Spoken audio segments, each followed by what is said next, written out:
নমস্কাৰ এন টেলিভিছনৰ প্ৰাইম নিউজৰ সমূহ দৰ্শকক স্বাগতম জনাই ষ্টুডিঅত মই কিৰণ গগৈ চাওয়াহক কি তথ্যই দখল কৰিছে আজিৰ বাতৰি শিৰোনাম এনডুইল কোম্পানীৰ চাহ শ্ৰমিকৰ সমস্যাক লৈ শুকুৰবাৰে মৰাণত এক সংবাদমেল সম্বোধন ডিব্ৰুগড় লাহোৱালত বটলি ফেক্টৰী সন্থা আৰু ক্ষুদ্ৰ চাহ সন্থাৰ একজুটীয়া সংবাদমেল নাজিৰা নিৰ্মলীয়াত এগৰাকী স্নাতক ডিগ্ৰীধাৰী যুৱতীৰ আত্মহত্যাৰ ঘটনা আৰক্ষীৰ তদন্তৰ পিছতেই যুৱতীগৰাকীৰ আত্মহত্যাৰ সঠিক তথ্য পোহৰলৈ আহিব ক্ৰীড়া জগতত অসমলৈ গৌৰৱ কঢ়িয়াই আনিলে অসম কন্যা উমা চেত্ৰীয়ে ইয়াৰ উপৰিও তিনিখন এদিনীয়া এখন ষ্টেট আৰু তিনিখন টি20ৰ বাবে ঘোষিত মহিলা দলটোত স্থান লাভ অসম কন্যা উমা চেত্ৰীৰ এতিয়া বিতং বাতৰি ডিব্ৰুগড় লাহোৱালত বটলি ফেক্টৰী সন্থা আৰু ক্ষুদ্ৰ চাহ সন্থাই একজুটীয়া সংবাদমেল সম্বোধন কৰি তীব্ৰ প্ৰতিক্ৰিয়া প্ৰকাশ কৰে টি বোৰ্ড আৰু অসম চৰকাৰৰ ওপৰত চলিত বৰ্ষৰ জানুৱাৰী মাহৰ পৰাই টি বোৰ্ডৰ বিভিন্ন সমস্যাৰ ওপৰত সমাধানৰ অনুৰোধ কৰি আহিছিল যদিও কোনো ধৰণৰ সঁহাৰি জনোৱা নাছিল কেৱল মাত্ৰ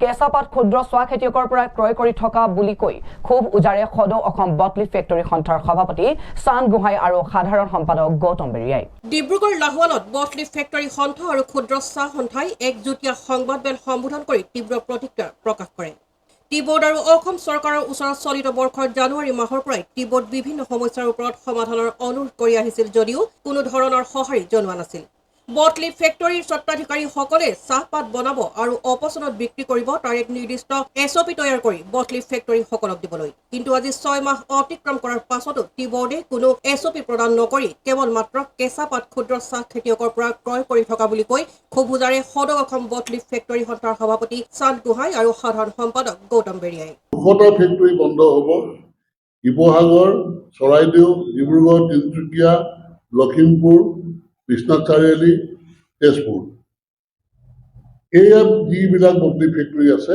সেই বটলি ফেক্টৰীবিলাক বন্ধ হোৱাটো 100% সত্য আমি সেইকাৰণে ভাবিছোঁ ক্ষুদ্ৰ চাহ খেতিয়কসকলক বিপদে পৰিচালিত কৰি বা বিপদত পেলাই কেতিয়াও আমি ব্যৱসায় কৰিব নোৱাৰোঁ আমি ফেক্টৰীবিলাক খুলিছোঁ তেওঁলোকৰ আশাত আৰু তেওঁলোকৰ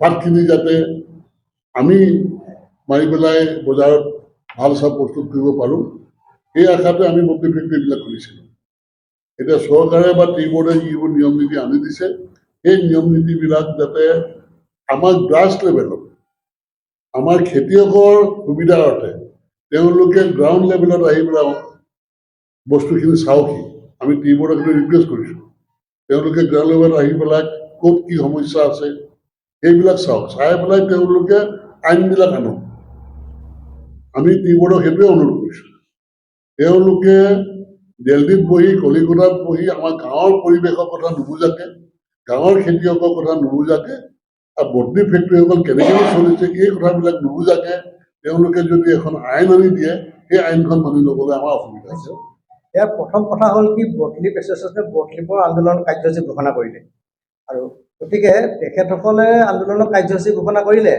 আৰু যোৱাকালি আমাৰ সদৌ অসম ক্ষুদ্ৰ চাহ খেতিয়ক সন্থাই আন্দোলনৰ কাৰ্যসূচী ঘোষণা কৰিছে যিহেতু আমি 3 তাৰিখে আমাৰ উপায়ুক্তৰ কাৰ্যালয়ৰ সন্মুখত আমাৰ আন্দোলনৰ ধৰ্ণা কাৰ্যসূচী ঘোষণা কৰা হৈছে গতিকে এনেকৈ যদি আন্দোলন চলি থাকে দুই পক্ষৰ মাজত হয়তো পাছলৈ এইটো বিৱৰণটো বাঢ়ি যাব আৰু বেলেগ ধৰণৰ এটা মেছেজ যাব খেতিয়কৰ মাজলৈ গতিকে আমি খেতিয়ক মানুহ আমি আন্দোলনৰ পক্ষপাতী নহয় সেয়েহে দুই পক্ষ মিলি আমি হয়তো 3 তাৰিখে আমাৰ সদৌ অসম ক্ষুদ্ৰ চাহ খেতিয়ক সন্থা সন্মানীয় সভাপতি ডাঙৰীয়া উপস্থিতিত বটলি ফেক্টৰীৰ লগত আলোচনা হ'ব পাৰে 3 তাৰিখেও হ'ব পাৰে 5 তাৰিখেও হ'ব পাৰে তাৰ কাৰণে সৌহাৰ্দ্যপূৰ্ণ আলোচনাৰ মাধ্যমেৰে আমাৰ বটলিবৰ যিখিনি সমস্যা চৰকাৰক দাবী উপস্থাপন কৰিছে আৰু আমাৰ যিখিনি সমস্যা আমিও সেইখিনি টি বোৰ্ড হওক বা আমাৰ ৰাজ্য চৰকাৰকো আমি সমস্যাখিনি দাবী উপস্থাপন কৰি আহিছোঁ গতিকে বিশেষকৈ ডিব্ৰুগড় আৰু তিনিচুকীয়া জিলাত বটলি ফেক্টৰী আটাইতকৈ অধিক আছে আৰু সেই অনুপাতে ডিব্ৰুগড় আৰু তিনিচুকীয়া জিলাতে 1,88,000 ক্ষুদ্ৰ চাহ খেতিয়ক আছে আৰু অহা কাইলৈ যিহেতু বটলি ফেক্টৰীয়ে বন্ধ ঘোষণা কৰিছে আটাইতকৈ বেছি ক্ষুদ্ৰ চাহ খেতিয়ক হিচাপে ডিব্ৰুগড় তিনিচুকীয়া জিলাৰ ক্ষুদ্ৰ চাহ খেতিয়কসকলে যথেষ্টখিনি অসুবিধা হ'ব যাতে এই অসুবিধাটো দূৰ কৰিবৰ কাৰণেই আমি বটলি ফেক্টৰীকো কৈছোঁ যুটীয়াভাৱে যিহেতু আমি আপোনালোকৰ ৰ' মেটেৰিয়েলছ দিওঁ আৰু বটলি ফেক্টৰী মেনুফেকচাৰ কৰে দুই পক্ষ সমন্বিলেৰে আমাৰ সমস্যাবিলাক সমাধান কৰিব লাগে আৰু সেইখিনি আমি কৈছোঁ যে প্ৰয়োজন হ'লে যৌথভাৱে আমি চৰকাৰৰ ওচৰত যাবলগীয়া হ'লে বা টি বোৰ্ডৰ ওচৰত আলোচনা কৰিবলৈ আমি যৌথভাৱে যাম। আৰু সেয়েহে কৈছোঁ, এতিয়া তেওঁলোকে কৈছে যে অহা কাইলৈৰ পৰা ষ্টেট ফেক্টৰীবিলাকো পাত লৈ থাকিব। কিন্তু ডিব্ৰুগড় আৰু তিনিচুকীয়া জিলাত ইমান ষ্টেট ফেক্টৰী নাই যে ক্ষুদ্ৰ চাহ খেতিৰ পাতখিনি লৈ শেষ কৰিব পাৰিব। গতিকে এটা ডাঙৰ সমস্যা আহিছে ডিব্ৰুগড় আৰু তিনিচুকীয়াৰ কাৰণে। আৰু তাৰ লগতে এটা কথা আহিছে ইয়াত যে আমাৰ অৰুণাচলৰ বা নাগালেণ্ডৰ পাতৰ কথাও আহিছে। আমি সেইখিনি কথা আমি অৰুণাচলৰ পাতৰ বা নাগালেণ্ডৰ পাতৰ কথাখিনি আমি কৈছোঁ যে ৰাজ্য চৰকাৰে হওক টি বোৰ্ডে হওক এই পাতৰখিনি এটা উচিত সিদ্ধান্ত চৰকাৰীভাৱে কৰি দিয়ক। যিহেতু সেই পাতখিনি আমি যিহেতু ব্ৰেণ্ড কেমিকেল নেমাৰিম, হয়তো অৰুণাচলৰ পাতখিনি যেতিয়া আমাৰ ইয়াত আহিব, সেই পাতখিনিও যেতিয়া পাত আহিব সেইখিনি কেমিকেল কিমান কেমিকেল মৰা হ'ব কি নহ'ব, আমাৰ লগত মিক্স আপ হ'লে হয়তো ব্ৰেণ্ড কেমিকেল কোনো ওলাব পাৰে। তেতিয়া বটলিপৰ যি সমস্যা হৈছে আৰু ক্ষুদ্ৰ চাহ খেতিৰ বেছি সমস্যা হ'ব, যিহেতু আমি ৰ মেটেৰিয়েলছটো দিম। গতিকে আমাৰ ক্ষুদ্ৰ চাহ খেতিয়কসকল আমি যথেষ্টখিনি আমি সজাগ কৰিব লাগিব। এই ক্ষেত্ৰত বটলিপ ফেক্টৰী আমাক লগত যৌথভাৱে এই আপোনাৰ যিখিনি সজাগতা সভাবিলাক অনুষ্ঠিত কৰাত তেখেতসকলক সহায় কৰিব লাগিব, টি বোৰ্ডো সহায় কৰিব লাগিব, অসম চৰকাৰো সহায় কৰিব লাগিব।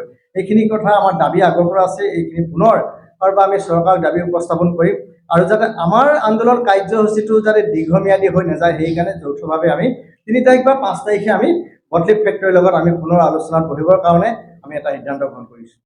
আমি যদি চৰকাৰক জনাইছোঁ, আমি টি বোৰ্ডক জনাইছোঁ।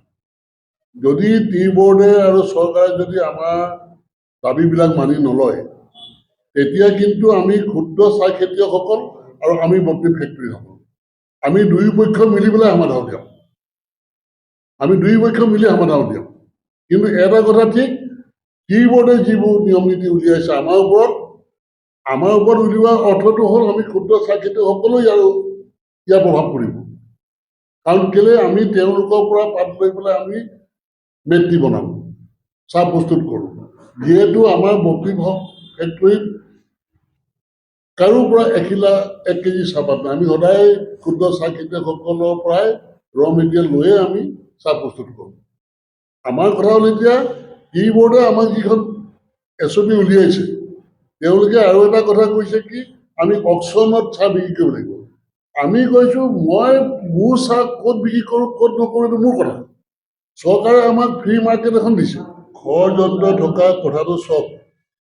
আমি যেতিয়া 13 মাৰ্চত আমাৰ সন্মানীয় উদ্যোগ মন্ত্ৰী পীয়ুষ গোয়েল ছাৰক লগ কৰিছিলোঁ দিল্লীত, তেখেতে আমাৰ যেতিয়া সেইখন মিটিঙলৈ নিমন্ত্ৰণ নকৰিলে য'ত সিদ্ধান্তটো লৈছিলে, পীয়ুষ গোয়েল ছাৰে নিজ মুখে কৈছে ইয়াত কাৰোবাৰ পাৰ্চনেল ইণ্টাৰেষ্ট থাকিব পাৰে, কিছু ব্যক্তি ইণ্টাৰেষ্ট থাকিব পাৰে, য'ত নেকি আপোনালোকক নিমন্ত্ৰণ নকৰিলে। লগে লগে তেখেতে আমাৰ টি বোৰ্ডৰ চেয়াৰমেন তেওঁ কাষতে বহি আছিল, ইমিডিয়েট কৈছে যে আপুনি ইমিডিয়েট ইনকুৱাৰী কৰক।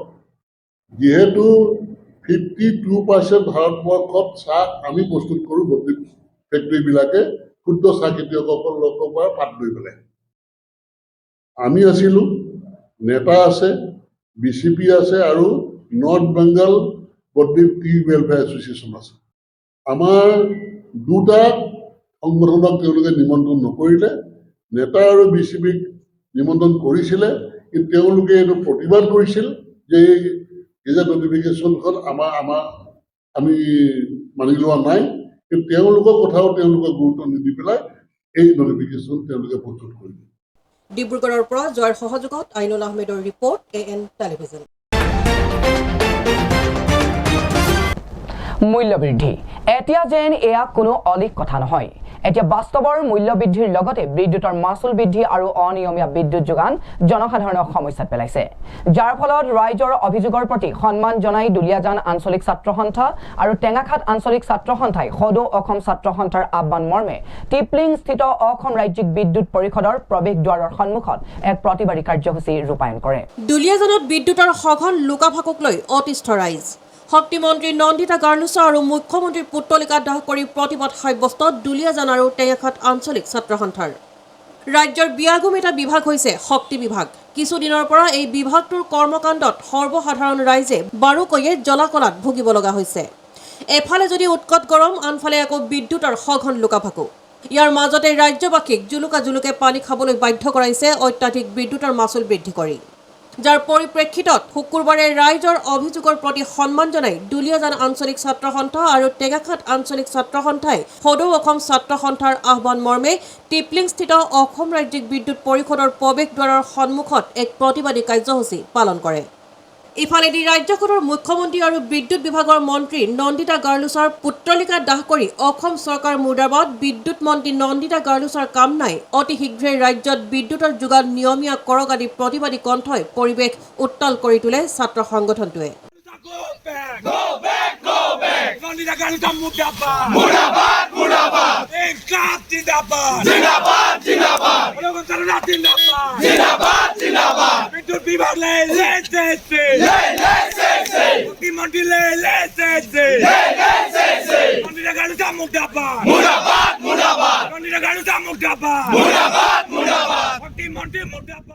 অন্যহাতে এই প্ৰতিবাদী কাৰ্যসূচীৰ পাছতো যদি চৰকাৰ তথা বিদ্যুৎ বিভাগে কোনো ধৰণৰ ব্যৱস্থা গ্ৰহণ নকৰে ইয়াৰ পৰিণাম ভয়াৱহ হ'ব বুলিও সকিয়নি প্ৰদান কৰে ছাত্ৰ নেতাসকলে।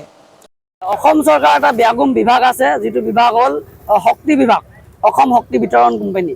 এই বিভাগটোৱে বৰ্তমান সময়ত জনসাধাৰণৰ তেজ চুহি খোৱা আৰু জনসাধাৰণক শোষণ কৰা এটা বিভাগলৈ পৰিণত হৈছে। যে বিদ্যুৎ যোগান ধৰাত ব্যৰ্থ হৈছে, অত্যাধিক বিদ্যুৎ মাচুল বৃদ্ধি হৈছে। অত্যাধিক বিদ্যুৎ মাচুল বৃদ্ধি হোৱাৰ লগে লগে যে জনসাধাৰণক যেনেধৰণে বিদ্যুৎ যোগান ধৰিব লাগিছিল তেনেধৰণে যোগান ধৰাত ব্যৰ্থ হৈছে। অনিয়মীয়া বিদ্যুৎ যোগান ধৰিবৰ কাৰণে যোগান ধৰিছে। তাৰ লগে লগে যে এজাক বৰষুণ অহাৰ লগে লগে ঘণ্টা ঘণ্টা ধৰি বিদ্যুৎ নাইকিয়া হয়, বিদ্যুৎ কৰ্তন কৰে। তাৰোপৰি ক'ৰবাত যদি কাৰেণ্টৰ খুঁটা পৰি থাকে, ক'ৰবাত যদি তাঁৰ ছিঙি থাকে, সেইবোৰ খবৰ ল'বলৈ কিন্তু বিদ্যুৎ বিভাগৰ কৰ্মচাৰীসকলৰ কোনো তেখেতসকলৰ সময় নাই। কিন্তু তেখেতসকলে বিদ্যুৎ মাচুল সংগ্ৰহ কৰিবৰ কাৰণে গাঁৱে গাঁৱে ঘৰে ঘৰে গৈ জনসাধাৰণক হাৰাশাস্তি কৰি অত্যাধিক বিদ্যুৎ মাচুল সংগ্ৰহ কৰা কিন্তু আমি পৰিলক্ষিত হৈছো। অসমান্য যোগাৰী মন্ত্ৰী আছে নন্দিতা গাৰ্লুছ অতি শীঘ্ৰে তেখেতক পদত্যাগ কৰিব লাগে আৰু ৰাজ্য সকাহ প্ৰদান কৰিব লাগে। ছাত্ৰ ছাত্ৰীৰ পৰীক্ষাৰ সময় এই সময়ত মানে ঘণ্টা ঘণ্টা ধৰি এসপ্তাহ দিন বিভিন্ন গাঁৱত আমি দেখিছো কেনেবাকে মানে এই যিটো সময় আছে বতাহ ধোৱাৰ সময়, কেনেবাকে যদি গছ ৰুব পাৰে এসপ্তাহ 10 দিন ধৰি তেওঁলোকে মানে কাৰেণ্টৰ কোনো ব্যৱস্থা গ্ৰহণ নকৰে। গতিকে অতি শীঘ্ৰে বিদ্যুৎৰ নিয়মীয়া যোগান কৰিবৰ কাৰণে আমি এই প্ৰতিবাদস্থলীৰ পৰা দাবী উত্থাপন কৰিছো। আমি বিদ্যুৎ নাটনিৰ সময়ত প্ৰতিবাদ কৰি আছো। আমি আজি ইয়াত পুতলিকা দাহ কৰি প্ৰতিবাদ সাব্যস্ত কৰিছো। ভৱিষ্যতৰ সময়ত আঞ্চলিকে স্থানসমূহত সম্পূৰ্ণ বিদ্যুৎৰ কাৰ্যালয়সমূহত আমাৰ প্ৰতিবাদ চলিব, ধাৰাবাহিক প্ৰতিবাদ চলিব। আমি চৰকাৰক সকীয়াই দিছো আৰু স্পষ্ট ভাষাত ক'ব বিচাৰো বিদ্যুৎ নাটনিৰ সমস্যা সমাধান কৰিব লাগে। গতিকে আমি আজি প্ৰতিবাদী কাৰ্যসূচীৰ যোগেদি আমি আহ্বান জনাইছো, তেখেতসকলক দাবী জনাইছো অতি শীঘ্ৰে বিদ্যুৎ মাচুল হ্ৰাস কৰিব লাগে আৰু জনসাধাৰণক নিয়মীয়া বিদ্যুৎ যোগান ধৰিব লাগে। অন্যথা কিন্তু ছাত্ৰ সন্থাই আজি প্ৰতিবাদী কাৰ্যসূচীৰ যোগেদি পুনৰ ক'বলৈ বিচাৰিছো যে প্ৰতিটো প্ৰান্তে প্ৰতিটো অঞ্চলে কিন্তু বিদ্যুৎ বিভাগৰ ওপৰত এই শক্তি বিভাগৰ ওপৰত আন্দোলন কৰিবৰ কাৰণে আমি বাধ্য হ'ম। Bureau report AN television. Nazira নিৰ্মলীয়াত সংঘটিত হৈছে এক আত্মহত্যাৰ ঘটনা। দীৰ্ঘদিনীয়া প্ৰেমৰ সম্পৰ্ক তথা শাৰীৰিক সম্পৰ্ক ৰাখি এগৰাকী স্নাতক ডিগ্ৰীধাৰী যুৱতীক প্ৰেম প্ৰত্যাখ্যান কৰাৰ বাবে বৃহস্পতিবাৰে যুৱতীগৰাকীয়ে নিজা বাসগৃহত আত্মহত্যা কৰে। যুৱতীগৰাকীয়ে এখন ডায়েৰীত সকলো কথা সবিস্তাৰে লিখি থৈ যোৱাত আজি পৰিয়ালে নাজিৰা আদৰ্শ আৰক্ষী থানাত এজাহাৰ দাখিল কৰে। আৰক্ষীৰ তদন্তৰ পাছতে সঠিক তথ্য পোহৰলৈ আহিব। আত্মহত্যাৰ দৰে পথ বাছি ল'লে স্নাতক ডিগ্ৰীধাৰী এগৰাকী যুৱতীয়ে। ছুইচাইড নোটত সবিস্তাৰে লিখি থৈ গ'ল যুৱতীগৰাকীয়ে। পৰিয়ালৰ আৰক্ষী থানাত এজাহাৰ দাখিল। প্ৰেম ব্লেকমেইলিং পৰৱৰ্তী সময়ত উপায়ন্তৰ হৈ আত্মহত্যা। এই ঘটনা সংঘটিত হৈছে নাজিৰা নিৰ্মলীয়াত। দীৰ্ঘদিনীয়া প্ৰেমৰ সম্পৰ্ক তথা শাৰীৰিক সম্পৰ্ক ৰাখি এগৰাকী স্নাতক ডিগ্ৰীধাৰী যুৱতীক প্ৰেম প্ৰত্যাখ্যান কৰাৰ বাবে বৃহস্পতিবাৰে নিজা বাসগৃহত আত্মহত্যা কৰে। নাজিৰা কলেজ তিনিআলিৰ সমীপৰ সেউজনগৰৰ যুৱক পাৰ্থ দত্তৰ লগত মেধাৱী ছাত্ৰীগৰাকীৰ আছিল প্ৰেমৰ সম্পৰ্ক। এই সম্পৰ্ক থকাৰ বাবে পাৰ্থ দত্তই ছাত্ৰীগৰাকীক কৰি গৈছিল ব্লেকমেইলিং। চূড়ান্ত সীমা পাৰ হৈ ছাত্ৰীগৰাকীক যুৱকজনে মানসিক শাৰীৰিক নিৰ্যাতন চলাই অহাত উপায়ন্তৰ হৈ ছাত্ৰীগৰাকীয়ে আত্মহত্যাৰ পথ বাছি ল'লে। শুক্ৰবাৰে পৰিয়ালে যুৱতীগৰাকীৰ ৰুমত কাপোৰসমূহ চোৱা মেলা কৰোঁতেই সমগ্ৰ ঘটনা পোহৰলৈ আহে। ছাত্ৰীগৰাকীয়ে এখন ডায়েৰীত সকলো কথা সবিস্তাৰে লিখি থৈ যোৱাত আজি পৰিয়ালে নাজিৰা আদৰ্শ আৰক্ষী থানাত এজাহাৰ দাখিল কৰে। আৰক্ষী তদন্তৰ পিছতেই সঠিক তথ্য পোহৰলৈ আহিব। কালি হঠাৎ দুপৰীয়া মোৰ মিছেছলৈ ফোন আহি পিনে মানে মিছেছে খুব সৰা দুপৰা কৰিছে, ঘৰলৈ যাওঁ কৈছে। তাৰপৰা মইতো বুজি পোৱা নাই, কিন্তু ঘৰলৈ গৈছোঁ। ঘৰত গৈ দেখিছোঁ ঢেৰ মানুহ গোট খাই আছে। তাৰপৰা গম পালোঁ মোৰ খোল খালি পূজা দত্তই মানে চিপ জৰি লৈছে। তাৰপৰা আমি গৈ চালোগৈ, চাই পিনি ধৰি লওক সাধাৰণ ঘটনাৰ নিচিনাকৈ আমি ভাবিলোঁ। ঘৰত কোনো নাছিলে, ঘৰত মানে নামঘৰত নাম আছিলে বুলি ক'লে। তাৰপিছত মানে আজি ৰাতিপুৱা আমি যেতিয়া কাপোৰ কানিবিলাক জ্বলাবৰ কাৰণে বা এনেকুৱা কৰি আছোঁ, এখন মানে চিঠি পাইছোঁ আৰু এখন ডায়েৰী পাইছোঁ। ডায়েৰীখনত আৰু চিঠিখনত মানে পাৰ্থ দত্ত সেউজনগৰ হ'বলা, পাৰ্থ দত্ত নামটো উল্লেখ কৰা আছে যে মানে তেওঁৰ লগত প্ৰেমৰ সম্পৰ্ক আছিলে আৰু মানে তাইক মানে ধৰি লওক প্ৰেমৰ প্ৰলোভন দি যথেষ্টখিনি মানে মানসিক অত্যাচাৰ কৰিলে, ব্লেকমেইলিং কৰিলে। এতিয়া মানে লাষ্ট মোমেণ্টত মানে তাই একো উপায় নাপায় মানে তাৰ মানসিক অত্যাচাৰ সহিব নোৱাৰি ধৰি লওক এই পথ বাছি ল'লে বুলি আমি এতিয়া গম পাইছোঁ। সেইকাৰণে আমি এতিয়া নাজিৰা থানাত এখন এজেহাৰ দিছোঁ। আমি ভাবোঁ যে থানাই আৰক্ষীয়ে মানে আমাক এটা ন্যায় প্ৰদান কৰক। চুইচাইড কৰিলে ছোৱালী, মোৰ ছোৱালী। পাছত গম পালোঁ যে কি বিষয় লৈ চুইচাইড কৰিলে আমি নাজানো বিশেষকৈ।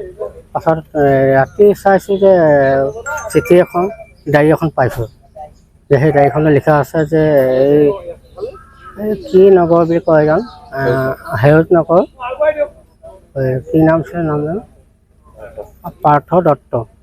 তেওঁ লগত ভাল পোৱা আছিলে। তাৰপৰা তেওঁ বহুত অত্যাচাৰ কৰিলে, মানসিক হেৰিও কৰিলে। সেইটো কাৰণে এতিয়া প্ৰায় ইয়াত নাজিৰা থানাত এজাহাৰ দিছে। Bureau' report AN television. Numaligarh শোধনাগাৰ বাইপাছৰ 39 নং ৰাষ্ট্ৰীয় ঘাইপথত ভয়ংকৰ পথ দুৰ্ঘটনা। এখন AH05 AC5501 নম্বৰৰ তীব্ৰবেগী ডাম্পাৰ আৰু AH05R 7267 নম্বৰৰ স্কুটিৰ সংঘৰ্ষৰ ফলত এই দুৰ্ঘটনা সংঘটিত হয়। বৰ্তমান দুৰ্ঘটনাগ্ৰস্ত হেণ্ডিমেনজন পলায়ন অৱস্থাত আছে আৰু লগতে দুৰ্ঘটনাত মৃত্যু হোৱা লোক এতিয়াও চিনাক্ত হোৱা নাই। নুমলীগড় শোধনাগাৰ বাইপাছৰ 39 নং ৰাষ্ট্ৰীয় ঘাইপথত ভয়ংকৰ পথ দুৰ্ঘটনা। তীব্ৰবেগী ডাম্পাৰে মহতিয়াই নিলে স্কুটি আৰোহীক। স্কুটিখনৰ 2 স্কুটি আৰোহীৰ থিততে নিহত। স্কুটিখনত এজন যুৱক আৰু এগৰাকী যুৱতী আছিল। বাইপাছৰ ফুলনি গাঁৱত এই দুৰ্ঘটনা। স্কুটিখনৰ নম্বৰ AS05R 7267 আৰু ডাম্পাৰখনৰ নম্বৰ AS05AC5501। ঘটনা সংঘটিত কৰি ডাম্পাৰৰ চালক হেণ্ডিমেনৰ পলায়ন। মৃত যুৱক যুৱতীহাল এতিয়াও চিনাক্ত হোৱা নাই। ডাম্পাৰ লোড ডাম্পাৰ আহি আছিলে, স্কুটিৱালাটো একে চাইডৰ পৰাই আহি আছিলে। তাৰপৰা এইখিনিতে ঢপকৈ মই শুনিলোঁ, শুনি পেলাই মই এই দোকানৰ এইখিনিতে আছিলোঁ ৰৈ পেলাই। তাৰপৰা ওলাই পেলাই চালোঁ এটা তাতে পৰিলে আৰু এটা ডাম্পাৰখন ৰখা বুলি ক'লোঁ। ড্ৰাইভাৰকেইটা নামি পেলাই সিফালে গুচি গ'ল। ডাম্পাৰটোত এতিয়া সোমাই আছে, স্কুটিও সোমাই ৰখাবলৈ ক'লোঁ ডাম্পাৰখন। তথাপি হেৰি কৰিছিলে বাৰু, পলাবলৈ চেষ্টা কৰিছিলে। ড্ৰাইভাৰকেইটা নামি পেলাই বাগানৰ ফালে দৌৰ মাৰিলে দুটা। এটা বেগ লৈ গৈছে ড্ৰাইভাৰটোৱে। Bureau' report AN television. এইখিনিতে সময় এটি চমু বাণিজ্যিক বিৰতিৰ পাছত পুনৰ উভতিম। চাই থাকক AN টেলিভিজন। আপোনাৰ আপোন চহৰ ডিব্ৰুগড়ত এঞ্জিলা এণ্টাৰপ্ৰাইজে আনিছে এটি সোণালী সুযোগ। প্ৰয়োজনীয়তা মাত্ৰ এখন নিজৰ e rickshaw. An opportunity to earn limitless money. অধিক জানিবলৈ যোগাযোগ কৰক 9085585200 আৰু 7002275263।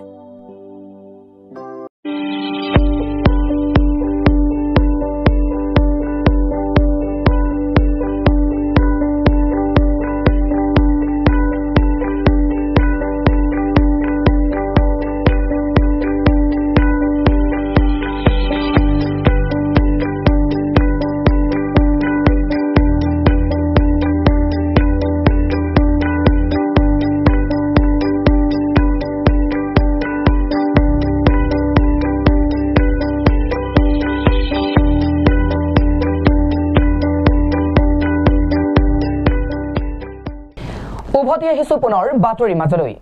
টিংখাঙৰ এখন পকী দলঙৰ দুয়োপাৰৰ বিধ্বস্ত ৰূপে জ্বলা-কলা খুৱাইছে পথচাৰী। পথটোৰ ওপৰত আবদ্ধ হৈছে ইখনৰ পাছত সিখন বাহন। তেলৰ টেংকাৰৰ পৰা আৰক্ষীৰ বাহনলৈকে আবদ্ধ হৈ পৰিছে পথৰ ওপৰত। কেইবা বছৰ ধৰি পথটোৰ নিৰ্মাণৰ কাম প্ৰায় সম্পূৰ্ণ হৈছে যদিও তিনিআলি চাহ বাগিচা সমীপত পানীয়েবুৰাত থকা এখন পকী দলঙৰ দুয়োপাৰ নিৰ্মাণ নকৰাৰ ফলত পথটোৰ ওপৰত অতি বোকাময় হৈ পৰিছে, যাৰ ফলত ক্ষুব্ধ হৈ পৰিছে স্থানীয় ৰাইজ।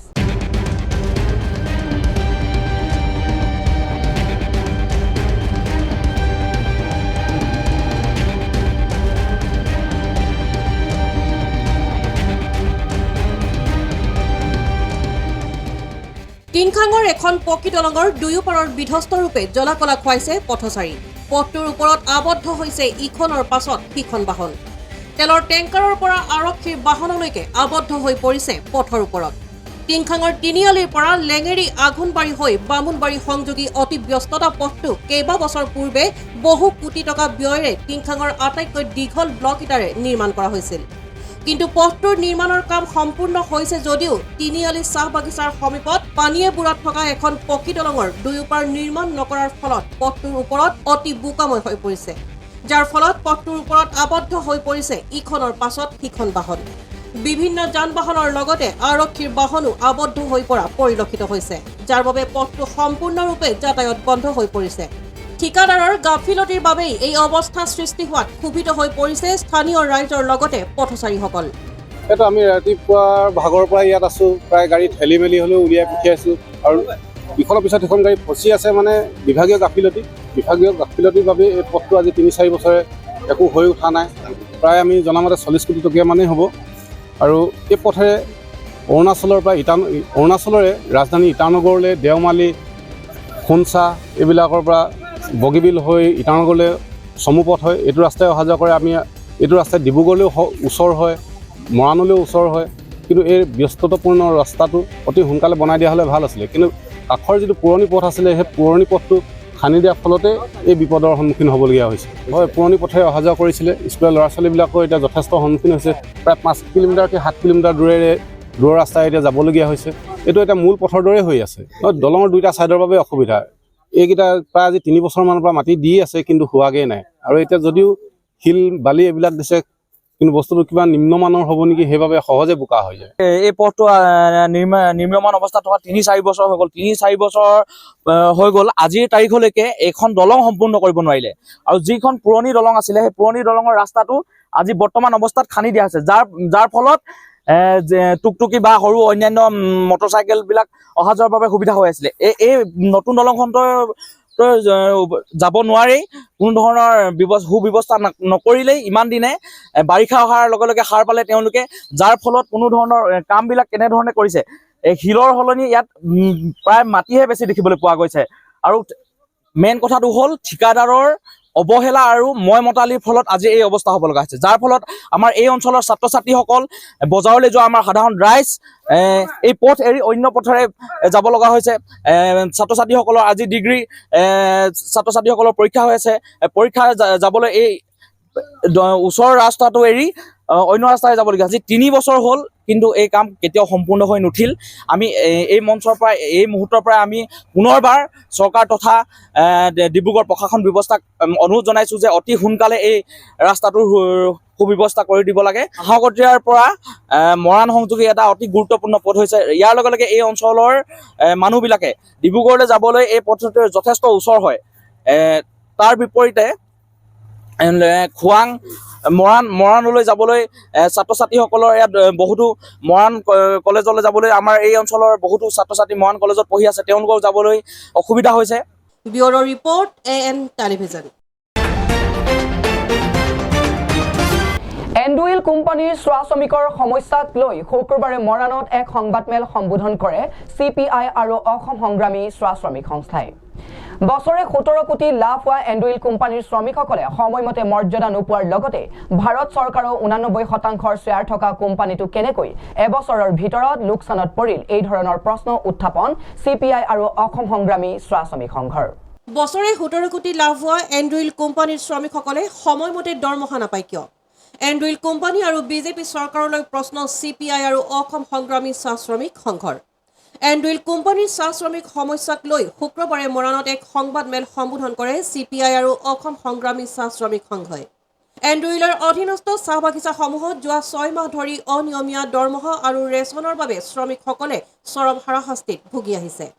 আনকি মেট্ৰিক আৰু হায়াৰ ছেকেণ্ডেৰী উত্তীৰ্ণ এই বাগিচাসমূহৰ ছাত্ৰ ছাত্ৰীসকলে নামভৰ্তি, কিতাপ পত্ৰ তথা অন্যান্য যাৱতীয় বস্তু যোগাৰ কৰিব নোৱাৰাৰ পৰিৱেশৰ সৃষ্টি হৈছে। ডিব্ৰুগড় জিলা শ্ৰম বিষয়াৰ কাৰ্যালয়ত বাগিচা কৰ্তৃপক্ষৰ উপস্থিতিত ত্ৰিপাক্ষিক আলোচনা অনুষ্ঠিত হৈ যোৱা প্ৰায় এমাহে হ'ল, কিন্তু সমস্যাৰ সমাধান নহ'ল।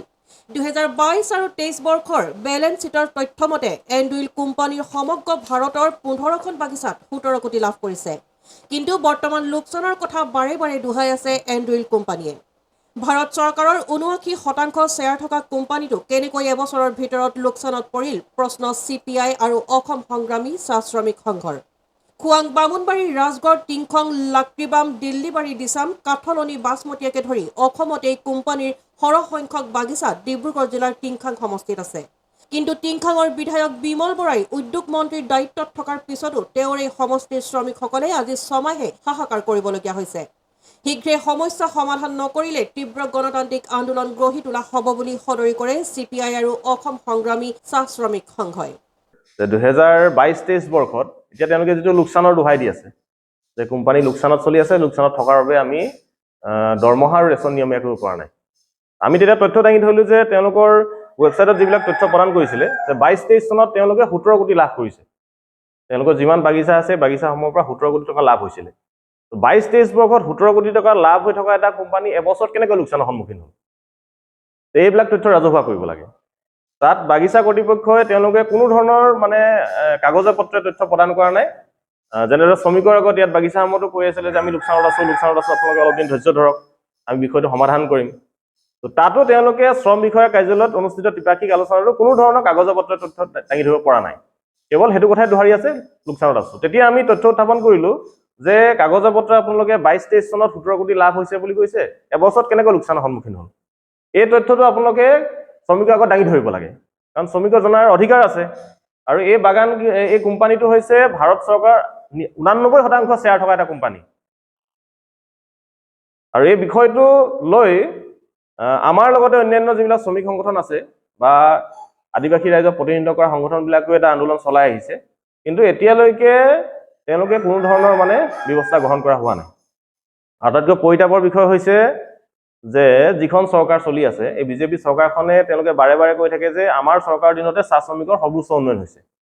আৰু এতিয়া এই বিষয়টো যে 6 মাহে অতিক্ৰম কৰিলে, 6 মাহে অতিক্ৰম কৰাৰ পাছতো চৰকাৰখনৰ ফালৰ পৰা যিটো পদক্ষেপ গ্ৰহণ কৰিব লাগিছিলে, তাৎক্ষণিক পদক্ষেপ গ্ৰহণ কৰিব লাগিছিলে, কোনো ধৰণৰ পদক্ষেপ গ্ৰহণ কৰা নাই। যে আমাৰ টিংখাং সমষ্টিত উদ্যোক্তা মন্ত্ৰী থাকিও আজিলৈকে এনুৱেল কোম্পানীত যে বাগানৰ শ্ৰমিকখিনি দৰমহা লাভ কৰিব পৰা নাই, দৰমহা দিব পৰা নাই এনুৱেল কোম্পানী, এদিনো এটা খবৰ ল'বলৈ যাব পৰা নাই। তেওঁ ল'ৰা ছোৱালীবিলাকে বাগানত ৰিজাল্ট ভাল কৰিছে, বহুতখিনি ল'ৰা ছোৱালী ছেকেণ্ড ইয়াৰ ৰিজাল্ট ভাল কৰিছে, মেট্ৰিকৰ ৰিজাল্ট ভাল কৰিলে, কিন্তু তেওঁলোকে যে কেনেকুৱা আগবাঢ়িব, তেওঁলোকে যে পঢ়া শুনা কেনেকুৱা কৰিব, এই বিষয়টো লৈ এতিয়ালৈকে हमरा श्रमिक है कि हमरा इटा बोले खुजी ही जे आज हमदर के कितना आसनी है, आसनी गिला के बाद दे हमदर निजर कर्मटा हमरा जोनटा काम कोइरी काम करल दामटा हमदर के समय मते लागी और रेशनटा हमदर के समय मते लागी। हमरा जदी निजर काम करल दामटा समय मते पाबोय त हमदर छुआ पुता के निजे पढ़ाबोय लिखाबोय, ओटा हमरा ठीक कोइरी। और ए हमरा आज प्रेसमिटटा कोइरी, यार पीछे प्रेसमिट जुगेदी हमरा ধর সরকারকে জানাই খুঁজি যদি আমাদের সরকার এটা যদি নাই করে, এটা যদি নাই করি আমাদের সমস্যাটা সমাধান নাই করি, হলে সে আমরা আসে হে 7 তারিখে 7 জুন মে আমরা একটা মানে অনশন কার্যসূচী লেহি। সংবাদমেলত CPI আৰু ডিব্ৰুগড় জিলা সমিতিৰ সম্পাদক বিতুপন বকলিয়াল, অসম সংগ্ৰামী চাহ শ্ৰমিক সংঘৰ টিংখাং চাৰ্কুল সমিতিৰ সম্পাদক বিনোদ মুৰা, কেন্দ্ৰীয় উপসভানেত্ৰী মীৰা তাঁতী, টিংখাং চাৰ্কুল সমিতিৰ সদস্য মায়া মুৰাকে ধৰি বহু কেইগৰাকী বিষয়ববীয়া উপস্থিত থাকে। Bureau' report AN television. এইখিনিতে সময় এটি পুনৰ চমু বাণিজ্যিক বিৰতিৰ পাছত পুনৰ উভতিম। চাই থাকক AN টেলিভিজন।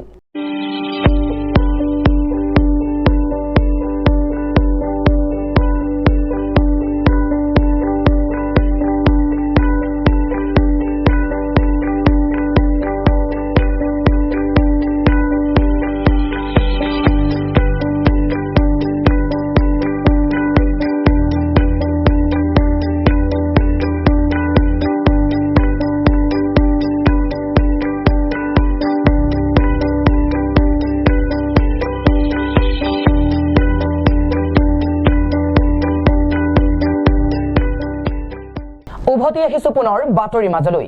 আজি বিশ্ব ধপাত নিষিদ্ধ দিৱস।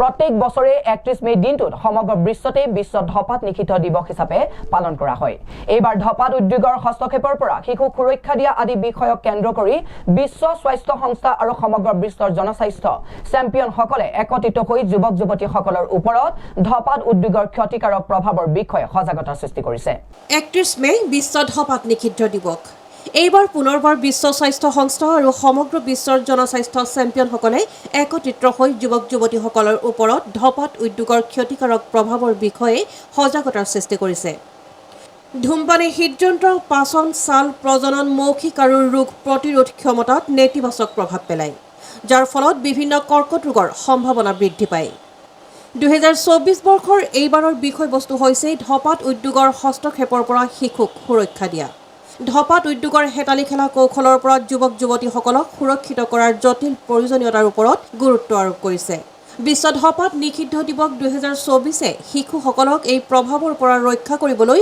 নিচা প্ৰতিৰোধ কৰিবলৈ তেওঁলোকৰ স্বাস্থ্য সুৰক্ষিত কৰিবলৈ আৰু সকলোৰে বাবে সুস্থ ভৱিষ্যত গঢ়ি তুলিবলৈ শক্তিশালী নীতিৰ আহ্বান জনাইছে নিউজ ডেস্ক AN টেলিভিজন আজিৰ শেষৰটো বাতৰি ক্ৰীড়া জগতত অসমলৈ গৌৰৱ কঢ়িয়াই আনিলে অসম কন্যা উমা চেত্ৰীয়ে চীনত অনুষ্ঠিত হোৱা এছিয়ান গেমছৰ ভাৰতীয় দলৰ সদস্য উমা চেত্ৰীয়ে এবাৰ দক্ষিণ আফ্ৰিকাৰ বিৰুদ্ধে খেলিবলগীয়া দ্বিপাক্ষিক শৃংখলাত দেশত প্ৰতিনিধিত্ব কৰিব ইয়াৰ উপৰিও তিনিখন এদিনীয়া এখন ষ্টেট আৰু তিনিখন T20ৰ বাবে ঘোষিত মহিলা দলটোত স্থান লাভ কৰিছে অসম কন্যা উমা চেত্ৰীয়ে পুনৰ ভাৰতীয় ক্ৰিকেট দলত স্থান লাভ কৰিলে অসমৰ প্ৰতিভাৱান মহিলা ক্ৰিকেটাৰ উমা চেত্ৰীয়ে চীনত অনুষ্ঠিত হোৱা এছিয়ান গেমছৰ ভাৰতীয় দলৰ সদস্য উমা চেত্ৰীয়ে এইবাৰ দক্ষিণ আফ্ৰিকাৰ বিৰুদ্ধে খেলিবলগীয়া দ্বিপাক্ষিক শৃংখলাত দেশক প্ৰতিনিধিত্ব কৰিব উল্লেখ্য যে 16 জুনৰ পৰা ভাৰতত দক্ষিণ আফ্ৰিকাৰ মহিলা দলটোৱে অভিযান আৰম্ভ কৰিব ইয়াৰ বাবে 30 মে বৃহস্পতিবাৰে ভাৰতীয় মহিলা দলটো ঘোষণা কৰিলে BCCI তিনিখন এদিনীয়া এখন টেষ্ট আৰু তিনিখন T20ৰ বাবে ঘোষিত মহিলা দলটো স্থান লাভ কৰিছে অসম কন্যা উমা চেত্ৰীয়ে নিউজ ডেস্ক AN টেলিভিজন আজিৰ বাতৰি ইমানেই AN টেলিভিছনৰ ষ্টুডিঅ'ৰ পৰা মই কিৰণে ইমানতে বিদায় লৈছো ধন্যবাদ